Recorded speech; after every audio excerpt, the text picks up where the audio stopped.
Hello, everybody, and welcome back to another episode of How Did We Not Know That? I'm Matt, I'm Jack.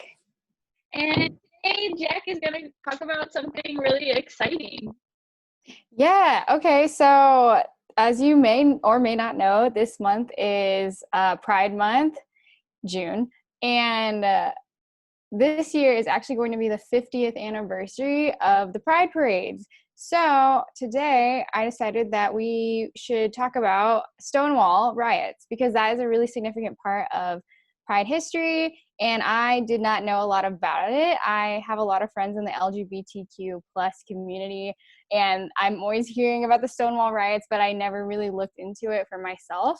So that's what we're going to do today. I'm excited. I also don't know all the details. Yeah, all the juicy details of the riot. Let's hear it. Yeah. So to start out, we're actually going to talk about the history of abuse to the LGBTQ plus community because a lot of people, they still get a lot of abuse today. And a lot of the reason for the rioting was because of just getting tired of the abuse and taking a stand for themselves. So a lot of members of the queer community, in addition to just having straight up bullying and hate, were also victims of discriminatory laws. So for a while, it was legal to deny the sale of alcohol or service to them. They were also banned from working certain jobs, especially those who were transgender. Homosexuality used to be called a mental disorder. They were called sick. And there were also bans on queers entering the army, and they were allowed to be discriminated against by their sexual orientation. So all of this, and there's also terrible things with conversion therapy and like electric shock therapy that was legal to perform on anyone who identified as gay or queer. That's awful. Yeah. So now we're going to go into the gay rights movement in America. So the first documented U.S. gay rights organization, it was actually the Society for Human Rights, and that was founded in Chicago in 1924. Yeah. And unfortunately, there were police raids on the organization, so they ended up disbanding within a year in 1925. Wow. Yeah, short-lived. So after this time, we don't really see a ton of gay rights movement groups. If they are, they're really secretive. I guess they're not documented. But in the 60s of the USA, there was a lot of movements for civil rights. So there's the African American civil rights movement. We talked about the Native American civil rights movement. There's the birth of feminism, which is women's rights. And then there's also a huge turning point for the gay rights movement. So right now in the States, it's still illegal for you to publicly display homosexuality. So you can't engage in any gay behavior in public, like holding hands, kissing, or dancing with someone of the same sex. It's still illegal. And because, yeah, no, you're good. Do you know what the penalty is? Like, do you just have to pay a fine? Like, or do you have to go to jail? Or Yeah. state? I think it's you can get arrested and then you would maybe be tried. I'm sure there was a fine for it as well. On your record, and then that hurts. Yeah. And affects your daily life too if that's on your record. Right. Probably like I'm thinking like speeding tickets just because I just got one. You know how you go to court and then you get tried and you will pay a fine, or if you don't pay that fine, then you can like get a larger fine or something like that. I'm hoping it's something like that and not that you actually like are placed in jail for like years. Yeah. Okay. Gotcha. Mm-hmm. Yeah. Yeah, because my speeding ticket, thanks for reminding me. Still got to pay that one. So because of this, because they can't display, their love for each other, a lot of people in the LGBTQ plus community flock to gay bars and clubs, which are places of refuge where they can express themselves openly and socialize without worry. So you're probably wondering, as I did, well, if it's illegal, then how are there gay bars? So do you have a guess as to why there's still gay bars if it's illegal in the States? Okay, so I actually know the answer to this part because I also just listened to something. Okay, if I hadn't have heard that, I would have said it was just like a front like technically the owners would say it's just a regular straight bar, but it's like kind of secret, like on the down low, kind of like Mhm. I don't know. Yeah. No, that's right. That's right. You also know that it's run by the mafia, which we have another episode about, which you guys should check out. It's called How Much Money Did the Mafia Make? So you can listen to that after this. But yeah, the mafia had so much money and power in the United States that they would just pay off the police or politicians to look the other way and not raid the bars. So that would create a safe space for LGBT. And I know that's like, oh, the mafia, so nice, so open. No, like it's very much about money for the mafia. They would still like overcharge the bygoers, what is it? Like attendees?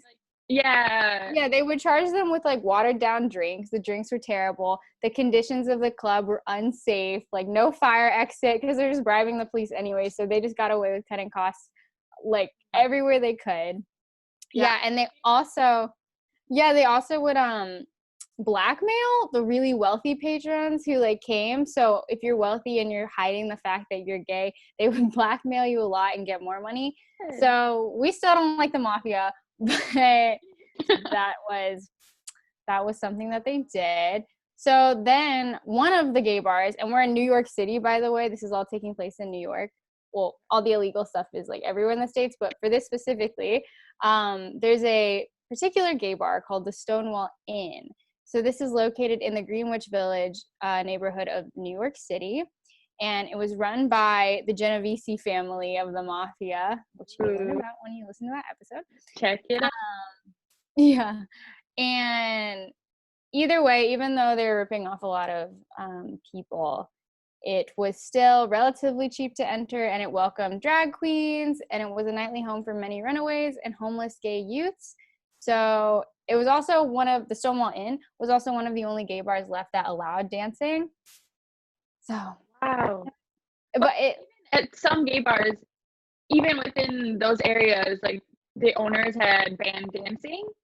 Perhaps, yeah. This is just like my notes from it, but yeah, I don't know. But I'm sure like That's so cool. Like that's so yeah, you take it for granted being able to dance. right. Definitely, I agree. So then one of the early mornings on June 28th, 1969, though, apparently the mafia didn't pay off the police in time or something. This is what's rumored to have happened, even though there's also articles that I've read that say that even if you do pay off the police, sometimes they still will raid the bars anyways. So regardless, during this morning, the police came in with a warrant and raided the bar. And they started to rough up the patrons, which is a lot of articles would say the police roughed up patrons, but and that makes it sound lighter than what it actually was. Is they were like physically beating them up, like physically hitting them with batons. That's what rough up means. Which was like, it's weird that they like always try to put like a nicer phrase to describe it, but no, they were aggressively like pushing them around. They were like beating them up, hitting them with batons, just arresting them, slumping them up against walls and inspecting their gender. And there was something called a 3-piece clothing rule, which is what they would arrest people based on. So the 3-piece clothing rule wasn't actually a law. We're going to go into that too. It's just kind of like a rule of thumb, but it was that you needed to wear 3 pieces of clothing deemed by them as appropriate to your gender. And if you weren't, you would then be arrested. Yeah, and the reason why this isn't actually a law is because the actual state law of the 3-piece clothing law was intended to punish rural farmers who had taken to dressing like Native Americans to fight off tax collectors. Wow. Wait. Yeah, so that's insane. What the heck? Yeah, it's wild. So a lot of rural farmers used to pretend to be Native American so they wouldn't have to pay certain taxes. And so that law was created, like the 3-piece clothing law. But a lot of the times, police and law enforcement would take that law and twist it in a way that would help them make their arrest. So they applied it to this situation. They also applied it to one of the protests when in like 2011 or 2008, when we had the recession, like the recent recession. I think there was a protest where people went to Wall Street and were protesting like the bad mortgages, and they would wear masks, maybe like to hide their identity, and then they would get arrested on the 3-piece clothing law. Not a real law, not really intended for that. Wow. So it's still like, even though it's not even a real law, it still kind of exists today. Yeah. Ridiculous. So that was what they were getting arrested for.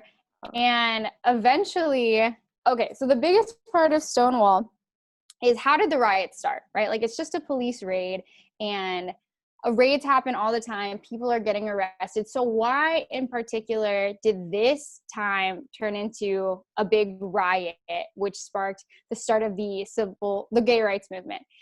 And that big question from that night is, who threw the first brick? Because the brick is symbolizing apparently someone threw a brick, and that's when everything got violent and people started to rise up. So that's still actually debated as to how that got started and escalated, and it's not confirmed whether a brick was actually thrown or who actually threw it. So that's still, no one really knows. But a lot of people did throw stones. That's confirmed. Like, there's a lot of accounts of people there who were like, yeah, we threw stones. There were bricks nearby. I don't know if anyone threw a brick. I don't remember throwing a brick. Yeah. So, but the phrase is still, who threw the first brick? And there are 3 important women who are debated to have started the escalation, but none of them have been confirmed. And we're going to talk about them right now. The first of which is Marsha P. Johnson, which we've been hearing a lot about recently in the news for all of her service to both the Black community and the gay community. And Marsha P. Johnson was an American gay liberation activist and a self-identified drag queen. She was also African American. Sylvia Rivera was a Latina American, and she was part of the gay liberation and transgender rights activism, and she also identified as a drag queen. She claims she threw the second shot glass, but she didn't throw the first. And then the last person that is debated to have thrown the first brick is Stormy DeLarvier. And she was a gay rights activist who was described as a butch lesbian and was working as a bouncer at the bar that night. And the reason I actually feel like Stormy could have been the one who started it, even though I think she claimed that she wasn't, or maybe pushed off that all the praise for her, was there are actually 4 accounts and several testaments from people who were there that night of a butch woman who was getting roughed up by the police and started to really fight back. So she was getting beat up and everything, and then she screamed out to the crowd, "What are you doing? Why are you just standing there? Why don't you do something?" And there isn't really any conclusive proof that it was her, but sometimes she claims it, sometimes she denies it, and it's attributed to, like, many accounts attribute it to this lady who really kind of got bystanders and people of the bar who had been started to get arrested really angry and starting to fight back. So either way, since we don't know out of the 3, or even maybe there's someone else who's not even in these 3 who threw the first brick, we still celebrate them as important figures in the gay rights movement. And it doesn't really matter who threw the first brick or stone. It just matters more that someone stood up and fought back. Yeah. And no. In after, Exactly. It just takes, I think the good lesson is it just takes one person to stand up. And then I think the first 2 people are the most important, because the first person does it, and then when someone else follows that, it just creates a ripple effect of everyone wanting to participate. And it's funny because who threw the first brick has become a bit of a meme to celebrate gay icons. So I don't know if you have been keeping up with some of the more pop culture news, but apparently J.K. Rowling tweeted something that was deemed anti-trans, and Daniel Radcliffe recently spoke up about transgender rights in response to it. So people could say Daniel Radcliffe threw the first brick at Stonewall. Unfortunately, he did not actually do that, but it's a way to kind of say that this person is standing up for LGBT. Up against discrimination. Gotcha. Yes, exactly. After the first brick is thrown, then and the officers are roughing up this lesbian that everyone's claimed to have seen, and she shouts onto the onlookers. They start to act, and they start to throw pennies, bottles, cobblestone, and other objects at the police. So they were starting to get so fed up with the constant police harassment and social discrimination and abuse that they start to fight back. They start slashing tires, and a mob starts to grow. And it's not just, again, the patrons, it's other people passing by who are really upset with the handling of the situation. And it gets so violent where they're using parking meters to like bang on the doors, and they're making like impromptu fire bombs and throwing them around. The New York Police Department officers actually retreat into the Stonewall to barricade themselves. So now it's just the police are inside and everyone else is outside. So this is why they start trying to light the Stonewall Inn on fire. I don't know if it actually got lit on fire, but they were throwing like matches and fire bombs. And they're trying to breach the doors to get to the officers. So eventually, though, the fire department comes and the police get out, and then they formed, and this was like several accounts from people who were actually there said that they actually formed Rockette style kick lines against the police and started singing, which sounds like it's yeah, it sounds like it's a movie, but they really just like formed many kick lines and then just like did kick lines towards the police. So much. Oh my gosh, I wish there was like video, like I wish the technology existed so we could everyone was like filming it. Yeah, they did it. So there's actually a Stonewall movie that came out. I feel like everything we talk about, there's always a movie that has been released, but they did like a scene representing this as well. Wow. So around 4 a.m. that night, or that day, I guess, they were continuing to riot, but then it got dispersed at 4 a.m. and the riots continued and the protests continued for several days after. And so all of those riots each night ended up lasting till July 3rd. Wow. Still in 1969. And after those kind of settled down, it started the these protests are credited for the force that formed the Gay Liberation Front, which was an organization and a collection of gay, lesbian, and bisexual civil rights organizations that were fighting for LGBTQ rights. So that formed immediately after the Stonewall Riots. And then the next year, on the anniversary of Stonewall, on June 28th, 1970, the Gay Liberation Movement organized a march in memory of the protests. And that has been held every single year since then. And that's what we know today as Pride Parades. Wow. Yeah, and this is the 50th year anniversary. So really exciting times.